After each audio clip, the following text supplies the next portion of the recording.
Hello everyone, welcome to Entech study.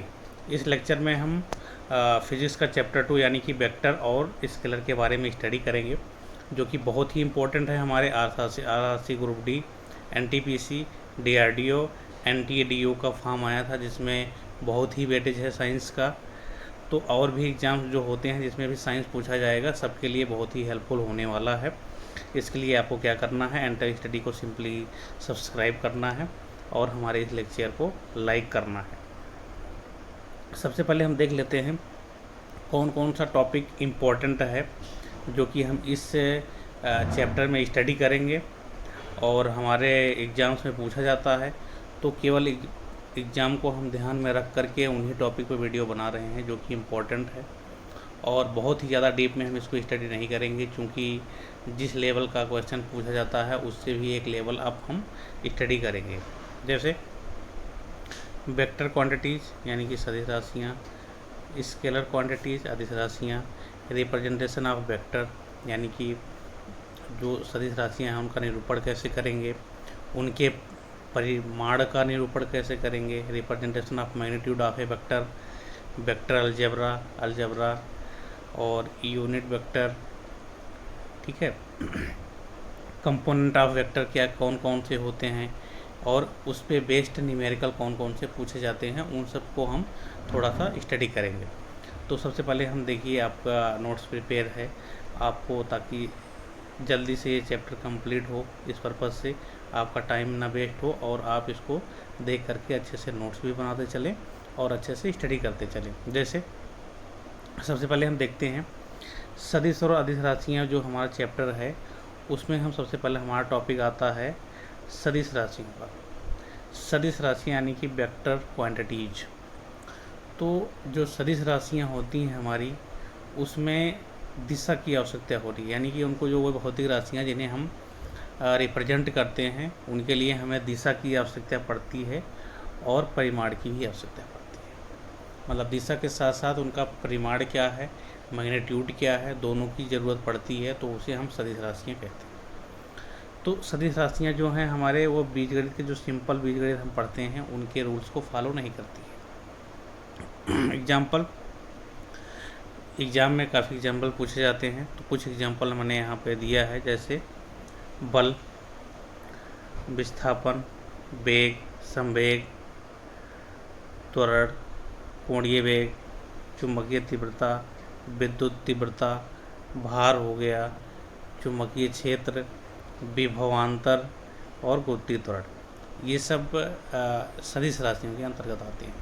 और जैसे जैसे हम चैप्टर को स्टडी करेंगे, आगे नए नए चैप्टर स्टडी करेंगे, वहाँ पे जो हमें भौतिक राशियाँ मिलेगी उनको हम साथ साथ बताते चलेंगे सदिश राशि है या फिर अदिश राशि है। इसी प्रकार से हम अगर आगे बढ़ें तो अदिश राशियाँ हैं। अदिश राशियाँ यानी कि स्केलर क्वांटिटीज। स्केलर क्वांटिटीज़ क्या होती हैं, अदिश राशियाँ क्या होती हैं, जैसे कि इसके नाम में ही पता चल रहा है, अदिश यानी कि जिसमें हमें दिशा की ज़रूरत नहीं होती है। यानी कि कोई भी ऐसी भौतिक राशियाँ हैं जिनको हमें रिप्रेजेंट करना है और उनके लिए हमें दिशा की आवश्यकता नहीं है, केवल परिमाण से ही काम चल जाता है, तो ऐसी राशियों को हम क्या कहते हैं, अदिश राशियाँ कहते हैं। ठीक है, कुछ एग्जाम्पल्स हैं जैसे दूरी, चाल, द्रव्यमान, आयतन, लंबाई, क्षेत्रफल, समय हो गया, कार्य, ऊर्जा, गतिज ऊर्जा, स्थितिज ऊर्जा, घनत्व, पृष्ठ तनाव, दाब, प्रतिरोध, विद्युत विभव और कैपिटल जी यानी कि सार्वत्रिक गुरुत्वाकर्षण नियतांक। ठीक है, तो ये सारे जो भौतिक राशियाँ हैं ये सब अदिश राशियाँ हैं। ठीक है, इसी प्रकार से हम रिप्रेजेंटेशन की बात करें, अगर सदिशों का निरूपण हम कैसे करते हैं, तो उसमें हम देखेंगे कि सदिशों का निरूपण करने के लिए हम देखिए, जैसे ए के ऊपर एरो, यानी कि ए के ऊपर हम एरो लगा देते हैं। उस कोई भी क्वांटिटीज है, ए है, बी है, सी है, एक्स वाई, उसके ऊपर हम तीर का निशान लगा देते हैं। तो ये हमारा सदिशों का रिप्रेजेंटेशन करने का एक तरीका है। और आगे हम 5 न्यूटन लिख दिए, यानी कि इसका परिमाण हमारा क्या है, 5 न्यूटन है। तो एरो का निशान जो है ये हमारा दिशा बताता है कि वो किस दिशा में हम उसको रिप्रेजेंट कर रहे हैं, उस वेक्टर को। ठीक है, तो इसको हम क्या पढ़ेंगे, ए के ऊपर हम सिंपली एरो लिख देते हैं, तो इसे हम पढ़ते हैं वेक्टर ए। ठीक है, ऐसे कोई बी है, बी के ऊपर हम एरो लगा दिए तो उसे हम कहेंगे वेक्टर बी, पढ़ने का तरीका। इसी प्रकार से अगर हम इनके सदिशों के परिमाण का निरूपण करें अगर हम, तो जो सिंपली वेक्टर ए है उसको हम माड के अंतर अगर हम अंदर बंद कर दें या फिर सिंपली ए लिख दें, तो उससे हम कहेंगे ये सदिश का परिमाण है। यानी कोई भी सदिश है उसके परिमाण को हमें रिप्रेजेंट करना है, तो पहला तरीका है माड के अंदर उसको लिख देंगे, तो हमें ये कहेंगे कि वेक्टर ए का परिमाण, या फिर सिंपली ए लिख देंगे तब भी कहेंगे उसको वेक्टर ए का परिमाण। ठीक है, तो इस तरह से हम आगे बढ़ते हैं। तो हम आगे स्टडी करते हैं सदिशों के बीजगणित के बारे में, कि सदिश कौन कौन से रूल्स, चूँकि टोटली बीजगणित का रूल फॉलो नहीं करता है, तो कौन सा रूल फॉलो करता है उसके बारे में हम थोड़ा सा स्टडी कर लेते हैं। जैसे सदिशों के जोड़ का नियम पहला है, तो जोड़ के अंतर्गत हम पहला क्या नियम पढ़ेंगे, त्रिभुज का नियम। तो त्रिभुज का नियम क्या है, जैसे आप देख रहे हैं यहाँ पे मैंने एक लिखा है A B plus B C equal to A C, और फिगर में आप रिप्रेजेंटेशन देखेंगे तो वेक्टर ए बी जो है इसकी डायरेक्शन ये है। ठीक है, सिमिलर आप देखेंगे बी सी, तो वेक्टर बी सी का डायरेक्शन हमारा ये है, तीर का निशान भी लगा है। तो ए बी और प्लस बी सी को जो हम ऐड करें तो हमारे पास जो वेक्टर मिला वो है ए सी, इसका डायरेक्शन इस तरह से है। तो वेक्टर में सदिश राशियों के बीजगणित में आपको डायरेक्शन बहुत इम्पोर्टेंट होता है। अगर डायरेक्शन चेंज होता है तो वो माइनस में हो जाता है। जैसे ए बी अगर है, ए से बी की तरफ है एरो है, वेक्टर ए बी है, अगर इसको हम बी ए लिखना चाहें तो वो निगेटिव हो जाएगा, माइनस वेक्टर बी ए। ठीक है, इस तरह से रिप्रेजेंट होगा। तो सिंपली अगर हम किसी भी वेक्टर को जोड़ते हैं, तो जैसे A B plus B C, यानी कि जहाँ वो ख़त्म हो रहा है, ए बी बी पे एंड हो रहा है, तो बी से ही स्टार्ट होगा, नेक्स्ट तभी ऐड होगा। यानी कि बी से स्टार्ट हुआ बी सी, तो उसमें अगर हम सिंपली ध्यान देना चाहें, इसमें देखें तो हमें क्या मिलता है कि A B plus B C equal to A C. यहाँ देखें बी बी दोनों में कॉमन है, तो दोनों का फिर रिजल्टेंट क्या आया, परिमाण ए सी आया। यानी कि इसको देखें, हम क्रम का भी ध्यान दें, अगर ए बी और प्लस बी सी जिससे एंड हो उससे स्टार्ट हो, तो हमारा क्या ऐड होकर के आएगा, यहाँ से बी बी देखें अगर हम हटा दें तो हमारा ए सी बचा। क्रम का ध्यान जो बहुत ज़रूरी है, ए सी ही लिखेंगे, इसको सी ए नहीं लिखेंगे। तो इस तरह से आप इसको कोरिलेट करके याद कर सकती हैं इसके नियम कैसे फॉलो करता है। ठीक है, अब हम आगे बढ़ते हैं, समांतर चतुर्भुज का नियम स्टडी करते हैं। समांतर चतुर्भुज का नियम क्या है, लॉ ऑफ पैरेललोग्राम। इसमें क्या है, दो वेक्टर आपको दिख रहे होंगे, ए बी, ए वेक्टर और वेक्टर बी दोनों दिख रहे हैं, और इनके बीच का एंगल जो है वो थीटा है। दोनों का डायरेक्शन आपको दिख रहा होगा, और इनका एक परिणामी है, परिणामी यानी कि रिजल्टेंट है, जो कि ए के द्वारा वेक्टर आर के द्वारा रिप्रेजेंट है। तो आप फिगर समझ गए। अब हम इसमें से जो डायरेक्ट क्वेश्चन पूछा जाता है उसके बारे में स्टडी करते हैं। जैसे पूछा जाता है कि दो वेक्टर हैं, जो कि एक वेक्टर ए है, एक वेक्टर बी है, दोनों के बीच का कोण थीटा है, तो इसका रिजल्टेंट यानी कि इन दोनों वेक्टरों का परिणामी क्या होगा। यानी कि किसी भी बॉडी पे दो वेक्टर अगर कार्य कर रहे हैं, वेक्टर ए और वेक्टर बी, तो इनका एक परिणामी वेक्टर आर वेक्टर है। तो ये कैसे, इनकी वैल्यू क्या होगी, आर की वैल्यू क्या होगी, तो ये फार्मूला इसको रिप्रेजेंट करता है कि जैसे आर का वैल्यू क्या होगा, under root A square plus B square plus 2ab cos theta, और थीटा क्या है, वेक्टर ए और वेक्टर बी के बीच का कोण है, ध्यान से इसको याद रखना। और थीटा की जो कॉस थीटा की वैल्यू होती है -1 is less than or equal to cos theta is less than or equal to +1। ठीक है, यानी कि कास थीटा की वैल्यू जो है -1 से +1 के बीच में लाई करती है। तो ये आप फैक्ट सीधे याद रख सकते हैं, एग्जाम में पूछा जाता है। इसी प्रकार से अगर हम आगे बढ़ें, दो सदिशों के परिणामी का परिणाम क्या हो सकता है।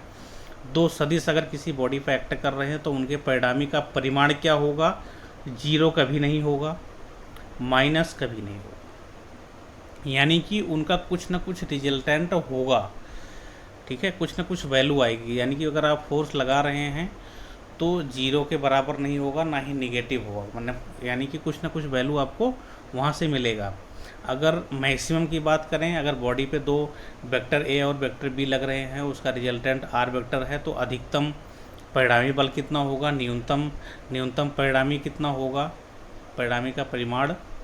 तो देखिए, अगर सिंपली आपको समझाने का प्रयास करूं मैं, एक कोई बॉडी है, इस पे कोई दो फोर्स एक्ट करे और इस बॉडी पे अधिकतम प्रभाव कब पड़ेगा, यानी कि अधिकतम बल कब लगेगा, जब कोई एक बल इधर से कार्य कर रहा हो और सिंपली इसी के साथ एक बल और लगा हो, तो आप कहेंगे सबसे अधिकतम बल कार्य करेगा, यानी कि दोनों एक ही डायरेक्शन में वस्तु को धकेलने का प्रयास कर रहे हैं, तो इस कंडीशन में अधिकतम बल लगेगा।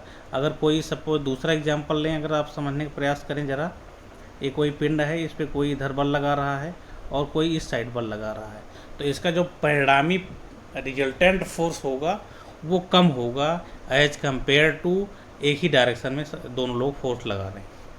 तो यही यहाँ समझाने का मैं प्रयास कर रहा हूँ कि अगर कोई पिंड है, उस पर दो बल एक ही दिशा में कार्य कर रहे हैं तो अधिकतम आएगा, यानी कि इन दोनों जो बल हैं उनके बीच का कोण क्या होगा, 0 होगा, तभी करेगा। यानी कास थीटा को हम जब इस वैल्यू को 0 रखेंगे तो ये वाला पोर्शन पूरा 0 हो जाएगा, और इसके 0 होने से √a² plus b² plus sorry 0 नहीं होगा, ये कास थीटा की वैल्यू 1 होती है, कास 0 अंश की वैल्यू 1 होती है, तो ये होगा √a² plus b² plus 2ab, इसकी वैल्यू 1 हो जाएगी इन केस अगर दोनों बल एक ही डायरेक्शन में कार्य कर रहे हैं। तो ये हो जाएगा a प्लस बी का होल स्क्वायर बन जाएगा, a प्लस बी का होल स्क्वायर बनेगा, जो कि रूट से कैंसिल आउट हो जाएगा। तो हमारा यानी कि क्या बचेगा, रिजल्टेंट क्या आएगा, r=a प्लस बी, यानी कि कभी भी अधिकतम बल जो परिणामी होगा उस पर अधिकतम बल जो कार्य करेगा पिंड पे a प्लस बी होगा, यानी कि दोनों वेक्टर को ऐड कर देंगे, वो हमारा अधिकतम आ जाएगा, ठीक है ना। इसी प्रकार से अगर हम आगे बढ़ें, दूसरा देखें, न्यूनतम परिणामी के लिए क्या होगा, θ=180 अंश। कैसे, क्योंकि कोई अगर पिंड है, इस पर कोई इधर से एक बल लगा रहा हो और एक बल इधर से कार्य कर रहा हो, तो इस पर न्यूनतम बल कार्य करेगा, यानी कि एक उधर से दोनों का जो डिडक्ट हो जाएगा, यानी कि अगर 5 न्यूटन का एक लगाता है, एक 10 न्यूटन का लगाता है, तो 10 - 5 यानी कि 5 न्यूटन ही मतलब ओवरऑल बल उस पर कार्य करेगा, यानी कि उन दोनों के बीच का एंगल क्या होगा, 180 अंश होगा, 180 अंश होगा। तो 180 अंश की कंडीशन में आर मिनिमम क्या होगा, हमारा रिजल्टेंट a - b होगा। इन सब पॉइंट को अच्छे से ध्यान रखिए, यही सब पॉइंट एग्जाम में पूछे जाते हैं। आगे अगर हम देखें, समकोणीय एकांक सदिश। समकोणीय एकांक सदिश क्या होता है, इसको हम रिप्रेजेंट कैसे करते हैं, देखिए रिप्रेजेंट करने का तरीका क्या है, ये तीनों जो है 90 डिग्री पे कार्य कर रहे हैं, ठीक है, तीनों जो है 90 डिग्री पे है, x axis, y axis and z axis. X axis पे होता है आई और इस पे होता है जे वेक्टर या जे कैप कह सकते हो, और एक्स वाई और जे, ठीक है, और जो हमारा जेड एक्सिस होता है उस पर के कैप होता है, और एक्स पे आई कैप, वाई एक्सिस पे जे कैप, जेड एक्सिस पे के कैप होता है। ये तीनों चीज़ें याद रखना।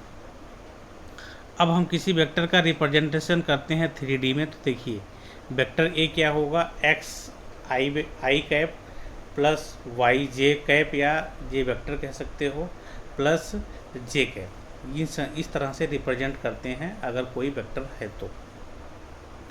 अब एक्स अक्ष का परिमाण क्या होगा, स्मॉल एक्स, वाई अक्ष का परिमाण स्मॉल वाई, जेड अक्ष का परिमाण स्मॉल जेड, ठीक है। यानी कि अगर कोई वेक्टर आपको दिया गया है, सपोज कोई वेक्टर आपको दिया गया है, तो जो आई के साथ रहेगा वो परिमाण होगा एक्स एक्सिस पे, जो जे के साथ होगा वो वाई एक्सिस का परिमाण होगा, जो के साथ रहेगा वो जेड एक्सिस का परिमाण होगा। इतना चीज़ आपको कोई भी क्वेश्चन न्यूमेरिकल दिया हो तो वहाँ से ये चीज़ें आपको पता चल जाएंगी कि जो आई कैप के साथ है वो एक्स अक्ष में परिमाण होगा, जो जे कैप के साथ है वाई अक्ष का परिमाण होगा, जो के साथ रहेगा वो जेड अक्ष का परिमाण होगा। ये आपको एक्स वाई जेड मिल जाएंगे। तो अब अगर ए का परिमाण आपको निकालना हो तो आप क्या करेंगे, रूट में आप क्या करेंगे, under root x square plus y square plus z square ये कर देंगे तो आपका वेक्टर ए का परिमाण आ जाएगा। ठीक है, तो यहाँ से दो चीज़ आपको सीखने को मिलती है। अगर आपका एक्स एक्सिस, वाई एक्सिस और जेड एक्सिस का परिमाण पूछे तो इंडिविजुअल आप वेक्टर ए से निकाल सकते हैं या भी जो भी वेक्टर आपको गिवन है वहाँ से निकाल सकते हैं। और दूसरा, अगर आपका ए का परिमाण पूछा जाए तो आप तीनों एक्सिस का जो परिमाण होगा उनका स्क्वायर करके रूट कर देंगे, आपकी वैल्यू मिल जाएगी। ठीक है, तो यहाँ से आपको न्यूमेरिकल से ये सीखने को मिल जाएगा, न्यूमेरिकल कर सकते हैं। तीसरा, सदिशों का जो गुणनफल है वो कैसे होता है, दो प्रकार का होता है। एक सदिशों का अदिश गुणनफल, एक सदिशों का सदिश गुणनफल। दो प्रकार का होता है, एक डॉट प्रोडक्ट, एक होता है क्रॉस प्रोडक्ट।